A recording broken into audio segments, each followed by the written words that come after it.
አባቴ ሲራመድ ትንሽ ነው፣ በጣም ትንሽ አንከስ ይላል። ያን ያህል እንኳን አይደለም። ወታደር ስለነበረ ታፋው አካባቢ ጥይት ጨረፍ አርጋው ነው። ለጡረታ ሰበብ ትሆነ ዘንድ ከእግዚአብሔር የተተኮሰች ጥይት ይላታል አባቴ ራሱ።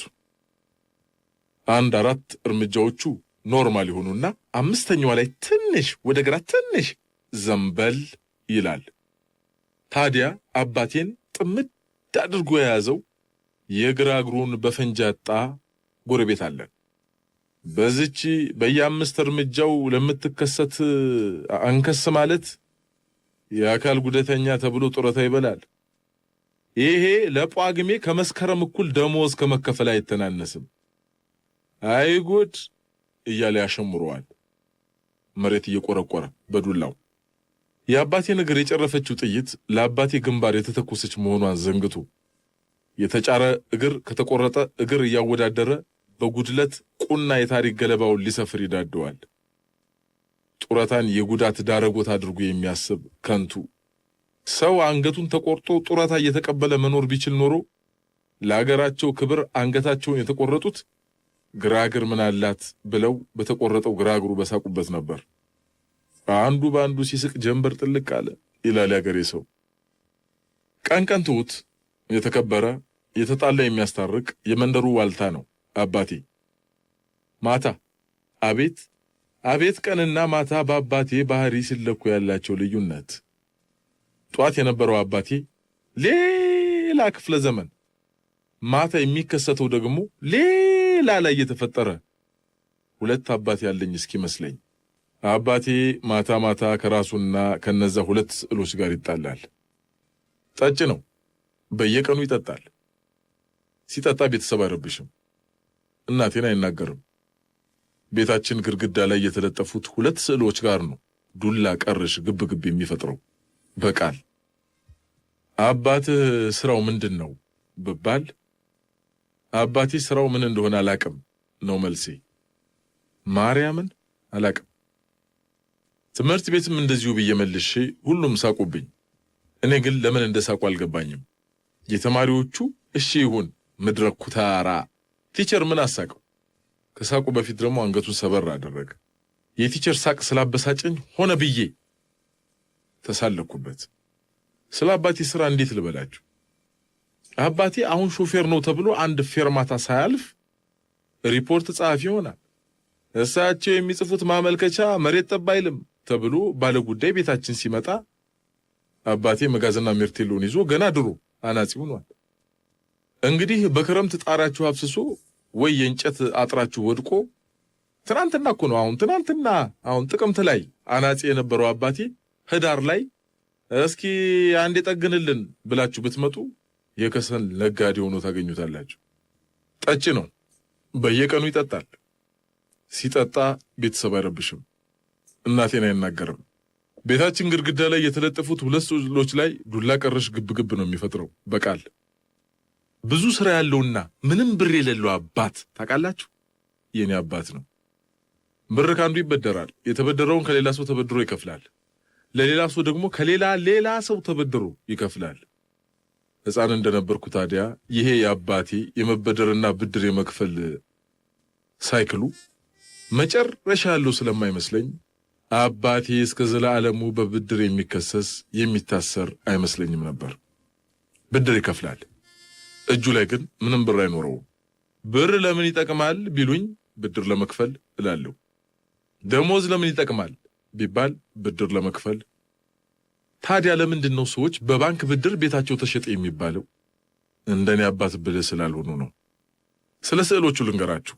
1 አባቴ በመጠኑ ሲሰክር ሞቅ ብቻ ሲለው ማለት ነው ፊት ለፊቱ ቆሞ ሳተናው ደህና መሸህ የሚላቸው የአፄ ቴዎድሮስ ስዕል የሽጉጣቸውን አፈሙዝ ካፋቸው ውስጥ አስገብተው መቅደላ ጫፍ ላይ ሬሳና ቁስለኛ ከስራቸው ተለሽልሾ የሚታይበት ስዕል ነው። በቀኝ በኩል ከዕቃ መደርዳሪዋ በላይ ግድግዳው ላይ ተለጥፎ ይገኛል። አባቴ ከዚህ ስዕል ጋር የመረረ ጥል የለውም፣ አልፎ ካልሆነ። 2 አባቴ ስካሩ ከመደበኛው ስካር ከፍ ሲልና ቀን ከገጠመው የህይወት ስንክሳር ጌሾ ጋር ሲቀየጥ ደግሞ ከማይጋጩት አካል ጋር ይጋጫል። የጌታ የኢየሱስ ክርስቶስ ምስል ጋር። ኢየሱስ ቀይ መጎናጸፊያ ለብሶ ረጅም ምርኩዙን በብብቱ ስር ይዞ በር እያንኳኳ በግራ በኩል አለ። አባቴ ከዚህ ስዕል ጋር ይጣላል። ድፍረቱ ግን አይገርምም? ደፋር። አባቴ ገና በር ሲያንኳኳ እናቴ ስካሩ አንደኛ ደረጃ ይሁን ወይም ሁለተኛ ደረጃ ታውቀዋለች። እንዴት ታውቃለች? እግዚአብሔር ይወቅ። እነዚህ እናቶች በየድራፍት ቤቱ ስለማይደሰኩሩ እንጂ በየሬዲዮና በየቴሌቪዥኑ ስለማይቀባጥሩ እንጂ ስንት ጉድ ተአምራለ በውስጣቸው፣ ስንት ጉድና መላ። ሁለተኛው አይነት ስካር ከሆነ እናቴ ተንደርድራ ክርስቶስ ስዕል ፊት ትሄዳለች። በፈጣን አነጋገር ጌታ ሆይ እባክህን የተናገረውን ቢናገር አትቁጠርበት ይቅር በለው ብላ የንስሐ ቀብድ ታስይዛለች። ከዛ በሩን ትከፍተዋለች። ፊቱ ወስቶ አይኑ ባስፈሪ ሁኔታ ጉሽርጥ መስሎ ይገባል። ሰላም አመሻችሁ የለ ምን የለ። የአባትህ ጉዳይ እዛ ቤት ተደብቋል፣ በግራ በኩል ካልጋው በላይ ታገኘዋለህ ብለ የላኩት ይመስል ዝም ብሎ ይገባና በቀጥታ ወደ ግራ ታጥፎ ካልጋው በላይ የተሰቀለው የክርስቶስ ስዕል ፊት ይቆማል። ጺሙን እያሻሼ ለረጅም ደቂቃዎች በዝምታ ስዕሉ ላይ አፍጦ ይቆምና ድንገት አንከፍትም፣ በቃ አንከፍትም ይላል። እናቴ ሽምቅቅ ትላለች። ለስንቱ እንክፈት? ሲያንኳኩ ስንከፍት ገብተው እኛን ሲያስወጡን፣ በጣታቸው ሲያንኳኩ ቤት ለእንግዳ ብለን ስንከፍት በክንዳቸው ሲደቁሱን ከመክፈት ጋር ተጣልተናል፣ አንከፍትም። እናቴ ወደ ጣራው አይኗን ልካ በለሆሳስ ታነበንባለች። ለክርስቶስ ቅድም ያልኩህን እንዳትረሳው አደራ የምትል ይመስለኛል። አባቴ እንጎማልላል። ረዥም ነው ቁመቱ። ብን ተደርጎ የተበጠረ ጥቁር ከርዳዳ ጸጉር ላይ ወደፊት አካባቢ ትንሽ በጣል ያደረገበት የጨርቁ ሱሪው የተኩሱ መስመር ቀጥ ማለት ሱሪውን ከለበሰው ጀምሮ ተቀምጦ አያውቅም እንዴ የሚያስብል በሚገባ የተወለወለ አሮጌ ወታደር ቦት ጫማ ይንጎማለላል። አንከፍትም። እድሜ ልኬን በርህን ሳንኳኳ የከረቸምክብኝ እንዴት ነው የልቤም በር ዛሬም ከፍትልህ? የገቡትንም ማስወጫ አጥቻለሁ፣ እንኳንስ አዲስ ለሚያንኳኳ ልከፍት አልከፍትም። ይንጎራደዳል። አንዳንዴ ፊቱ ላይ የሚንቀለቀለውን ቁጣ ሳይ እንዴ ጉዱ ፈላበት የሰውዬ ነገር እላለሁ። ይህ ስዕል ከድሮ ጀምሮ ግድግዳችን ላይ ስለተለጠፈ ነው መሰለኝ ከኛ ቤት ሌላ መሄጃ ያለው አይመስለውም መሰለኝ። አባቴ ሲሰክር እናቴና ክርስቶስ የአባቴን ባህሪ ችለውት ኖሩ። አንከፍትልህም ይችን ምስኪን ይላል ወደ እናቴ እየጠቆመ። ለስንቱ ሀብታም፣ ለስንቱ ጀግና፣ ለስንቱ ባለስልጣን የከረቸመችው ልቧን ለእኔ ከፈተች። ምን ተጠቀመች? ምንም። እድሜ ልኳን ጡረታ የወጣ ባሏ ሰክሮ ሲመጣ በር ከፋቹን አቃረች። እሷን ተዋት በቃ ምን ታረገዋለ? አንከፍትም። እሷ ለእኔ ከፍታ ምን ተጠቀመች? ልቧን። ልቤ ይታፈናል። ልብ ድካም የሚባለው ይሄ ይሆን? ቤታችንም ይታፈናል። በጣም ብዙ መላእክት ቤታችን ውስጥ ታጭቀው ኧረ ጌታ ሆይ ይሄ ሰው እያበዛው ፍቀድልንና ወደዛ ቦጫጭቀን ሲኦል እንወርውረው እያሉ የሚያስፈቅዱም ይመስለኛል አንዳንዴ። እስቲ ተውት፣ እሱ ያለፈውን መከራ ማን አለፈ? የዚህ ምስኪን ልጄን ቀንበር ማን ተሸከመ? እስከ መጨረሻው እለምነዋለሁ የሚላቸው ይመስለኛል በፍቅር በር ማንኳኳቱን ሳያቋርጥ። ክርስቶስ የኔ ልብ አዋቂ። አባቴ እያነሰ ክርስቶስ ልቤ ውስጥ እየገዘፈ ይሄድብኛል። አሁን ደግሞ ለአባቴ እሰጋለሁ። ጎምለል እንደገና አንከፍትማ፣ ወላ መስኮት ወላ በሩ በተዘጋ ቤት ውስጥ አይከፈትማ ይልና ዞር ሲል እኔን ያገኘኛል። ልብሱን አወለቀ። መጀመሪያ ኮቱን ኧረ ገበሩ ተቀዷል እኮ። አንከፍትማ አለ ይህንኑ ገበር እያወለቀው እያጣፍጠፈም ያኩተመትማል። ወይ መክፈት! ሱሪውን በስርዓት አልጋው ላይ ዘርግቶ በእጁ እየተኮሰ ያጣጥፋል። ቢሰክርም ባይሰክርም ልብሱን በመስመር ማጠፍና በስርዓት ማስቀመጥ አይረሳም። ሊተኛ ሲል ያየኛል። ልክ ያልጋ ልብሱን ገለብ ሲያደርግ ኩርምት ብዬ እናቴ ስር አንበሳዬ፣ አይዞህ አንበሳዬ፣ ምን ነው ከኔ ከምትፈጠር በቀረብህ። የማይረባ አባት ለአንድ ልጁ እንኳን የማይሆን ወይ አባት። አላየንም አባት። እንደ ለማዳ ውሻ ስምህን ተከትሎ ከሚጮህ ስሜ ሌላ ምን አወርሰሃለሁ?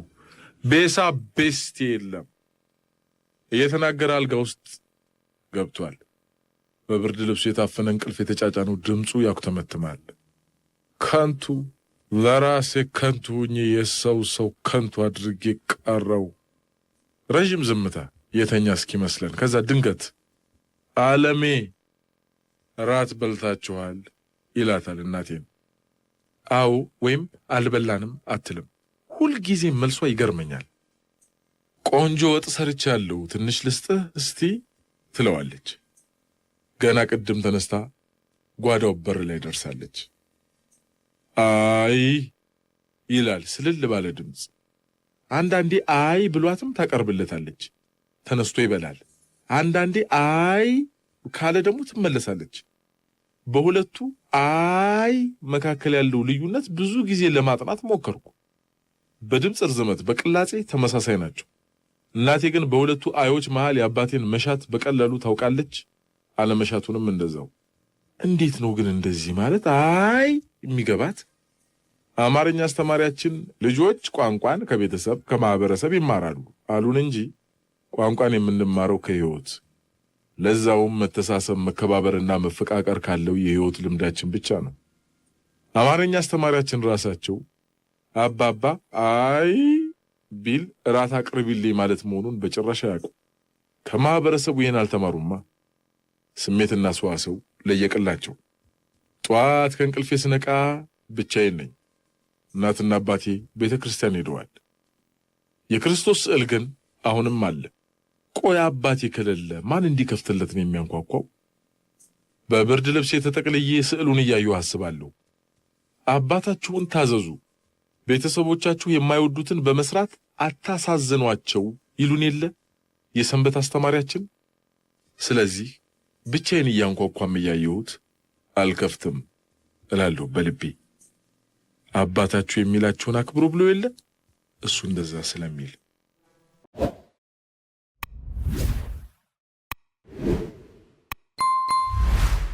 The smell of money፣ የገንዘብ ሽታ። በስራ አጋጣሚ ወደ ደቡብ አፍሪካ በማቅናት የወረቀት ፋብሪካ የመጎብኘት ዕድል ገጥሞኝ ነበር። የጉብኝቱ ዓላማ ለምናጠናው ተመሳሳይ ፕሮጀክት ልምድ ለመቅሰም ነበር። የተሻሻሉ የባህር ዛፍ ዝርያ ግንድን ለግብዓትነት የሚጠቀመው ግዙፉ ፋብሪካ ራሱን የቻለ አነስተኛ ከተማ ነው። ከፋብሪካው ውጭ መተላለፊያዎችና ቢሮዎች ጽዱና አረንጓዴ ናቸው። በአግባቡ የተደራጀና ለእይታ ማራኪ ነው። ይሁን እንጂ የእይታ ማራኪነቱን ያህል የአየሩ ጠረን ምቾት አይሰጥም።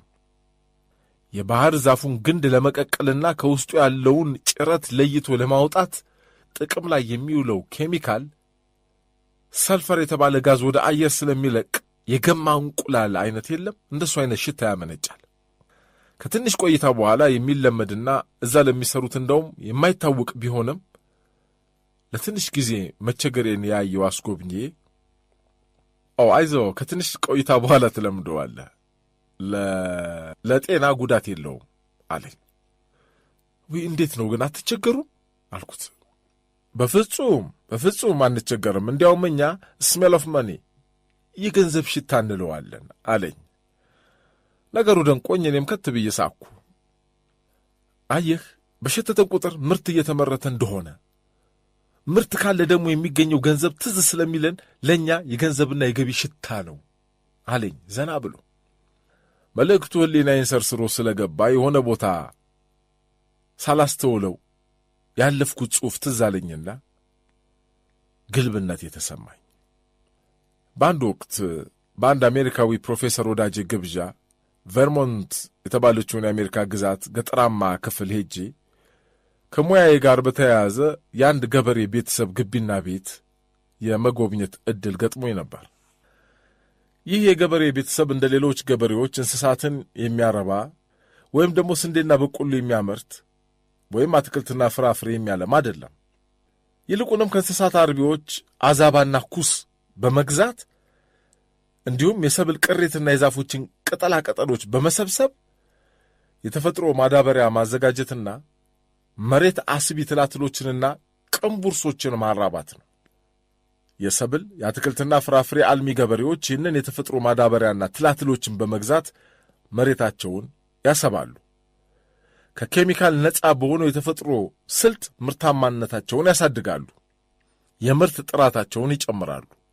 የዚህ ገበሬ ቤተሰብ የተፈጥሮ ማዳበሪያና ትላትሎች ሽያጭና አጠቃላይ ቢዝነስ እጅግ አዋጭና ጥሩ መሆኑን ከሰፊው ግቢ መሃል ተኮፍሶ የሚታየውን ትልቅ ባለ ግርማ ቪላ እንዲሁም በቪላው ዙሪያ የቆሙትን ልዩ ልዩ ሞዴል ውድ መኪኖችን አይቶ መረዳት ይቻላል። ከዚህ በተጨማሪ ቤተሰቡ የራሱ የሆነ ከነፋስ ኃይል ኤሌክትሪክ ማመንጫ ያለው ነው። የበረታ ነፋስ በነፈሰ ጊዜ ወደ ዋናው የኃይል መስመር በመላክ ተጨማሪ ገቢ ለቤተሰቡ እንዲያስገኝ፣ ነፋስ ባነሰ ጊዜ መልሶ እንዲቀበል ከዋናው መስመር ጋር የተገናኘ ነው። ቤተሰቡ ከነሙያ መስኩ ትልቅ የሰለጠነና የበለጸገ የገጠር ተቋም ሆኗል። ታዲያ የዚህም ቤተሰብ ግቢ ለመጎብኘት ወደ ግቢው ስገባ የሚያቅለሽልሽ የአዛባ ሽታ አካባቢውን አውዶታል። የቤተሰቡ አባላት ቱታ በቦት ጫማ ለብሰው የእጅ ጓንታቸውን አጥልቀው በፈገግታ ተቀበሉን። የኮምፖስት ማዘጋጃ ስፍራ ስንደርስ ያልተብላላ አዛባና ኩስ በአንድ በኩል ተከምሯል። ክርፋቱ መጠን አልነበረው። የሚራቡት ትላትሎች እንደኔ በኢኮሎጂ ሙያ ውስጥ ለሌለ ሰው ሲርመሰመሱ ሊቀፉ ይችላሉ። አዛባውና ኩሱ ከሰብል ቅሪት ጋር ተብላልቶ ከተረጋጋና ለእጽዋት ምግብነት ከደረሰ በኋላ በፕላስቲክ ከረጢት በተለያየ መጠን ታሽጎ ለሰብል አትክልትና ፍራፍሬ እንዲሁም ለጌጥ እጽዋት አምራቾች ይዘጋጃል። በነበርኩበት ወቅት ገበሬዎቹ ግዥ ፈጽመው ፒካፕና ትራክተሮች ላይ ሲጭኑ ነበር። ከእኔ በስተቀር ገዥም ሻጭም ክርፋቱን ልብ ያለው ያለ አይመስለኝም። አዛባው ወደ ተከመረበት አካባቢ የበለጠ ስጠጋ አንድ ጽሑፍ በግልጽ በትልቅ ሰሌዳ ተጽፎ በጣውላ ተተክሏል። ኢት ኢዝ ዘ ስሜል ኦፍ ማኒ፣ የገንዘብ ሽታ ነው ይላል። በወቅቱ ራሴን እንደ ቀበጥ የከተማ ሰው ቆጥሬ ከሽታው ጋር እየታገልኩ ስለነበር ጽሑፉን ብዙ ትኩረት አልሰጠሁትም ነበር። ለካ ጽሑፉ እየነገረኝ የነበረው እየሸተተህ ያለው አዛባ ሳይሆን ገንዘብ ዶላር ነው ነበር። ይህ ቤተሰብ የአዛባ ሽታን ተቋቁሞ ወደ ብልጽግና ተጉዟል። ከሥራ ቦታ ወደ መኖሪያ ቪላዎች ሲገባ ነገሩ ይለወጣል። በውድ ሽቶ መርከፍከፍ፣ ከውድ ቆዳ በተሠራ ምቹ ሶፋ መንፈላሰስ፣ በሙቅ ውሃ ንዝረት ባለው ገንዳ መታጠብ፣ በውድ መኪኖች መጓዝን ተጎናጽፏል። ከእውነተኛ ሀብት ጀርባ ሁል ጊዜ ትልቅ ድካም፣ ትልቅ ትዕግሥት አለ። መጥፎ ጠረን የተሞላ የሥራ ቦታን መታገስ፣ እንቅልፍ የሚያሳጣ ረዥም የሥራ ሰዓት፣ ጅማት የሚያዝል ጡንቻ የሚያሸማቀቅ አድካሚ ሥራ፣ አእምሮ የሚያነሆልል እሳቤ የሚጠይቅ ተግባር፣ የእጅ መዳፍ የሚገሸልጥ የእግር ተረከዝ የሚሰነጥቅ ጥፍርን የሚቀረድድ አድካሚ ሥራ መሥራት፣ ወገብ የሚያንቀጠቅጥ ተጋድሎ መፈጸም ይግድ ይላል። በሀገራችን ብዙ ሀብታሞች አሉ፣ ብዙ ባለጸጎች ግን የሉንም። ሀብታሞች ከባለጸጎች የሚለዩት ገንዘብ የሚያገኙትና የሌሎችን በመቀማትና እንዲያም ሲል በማድህየት ሲሆን፣ ባለጸጎች ግን ሀብትን በድካማቸው ይፈጥሩታል። ታላቁ የአሜሪካ የመኪና አምራች ኩባንያ ባለቤት ሚስተር ፎርድ ሥራውን የጀመረው አካፋና ዶማ በማምረት ነበር። ባለጸጎች ለሌሎች ይተርፋሉ እንጂ አይቀሙም። ሀገራችን ባሳለፈቻቸው 30ና 40 ዓመታት የኢኮኖሚ እድገት ጭላንጭል ቢታይባትም በሞራልና በሕግ ባለመሰራቱ ብዙ ባለሀብቶችን እንጂ ብዙ ባለጸጎችን አልታደለችም። እነዚያ ድካምን ሳያዩ ልፋትን ሳይቀምሱ ገንዘብ ያግበሰበሱ ባለሀብቶች የሀገሪቱን ኢኮኖሚያዊ መዋቅር ከማናጋታቸው በላይ በወጣቱ ስነ ልቦና ላይ የሚፈጥሩት ጠባሳ በቀላሉ የሚታይ አይደለም።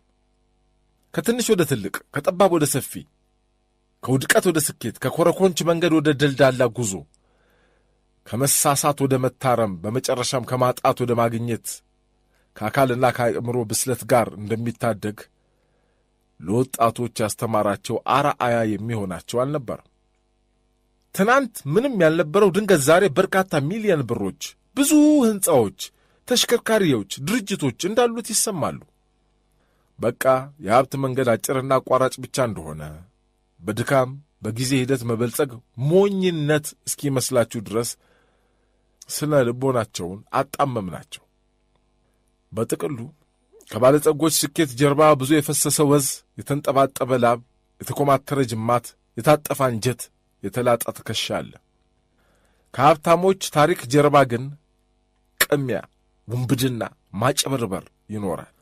ሀብት ከፈጠረው የቀላ ደረት የወዛ ፊት ጀርባ የቆሸሸ ሕሊና ሊኖር ይችላል። በሁለቱም ስፍራዎች ካየሁትና ከሰማሁት የገንዘብ ሽታ ፍልስፍና የተማርኩት ነገር ቢኖር የንጹሕ ገንዘብ ሽታ የአዛባ የዶሮ ኩስ ሽታ ነው። የእውነተኛ ገንዘብ ጠረን የጭቃ፣ የኬሚካል፣ የጭስ ከሰውነት ድካም የሚመነጭ የላብ ጠረን ነው። አሁን በደንብ ስረዳው ለካ መጥፎ ሽታ የከብቶች አዛባ አይደለም፣ የዶሮ ኩስ አይደለም። መጥፎ ሽታ ድህነት ነው። መጥፎ ጠረን የሰው እጅ ማየት፣ ተቸግሮ ከሰው ፊት መቆም ነው። ቅርናት ማለት ስንፍናና ስርቆት ነው። ክርፋት ማለት ውድ ሱፍና ከረባት አስሮ እንደ ሀገር እርዳታ መቀበል ነው።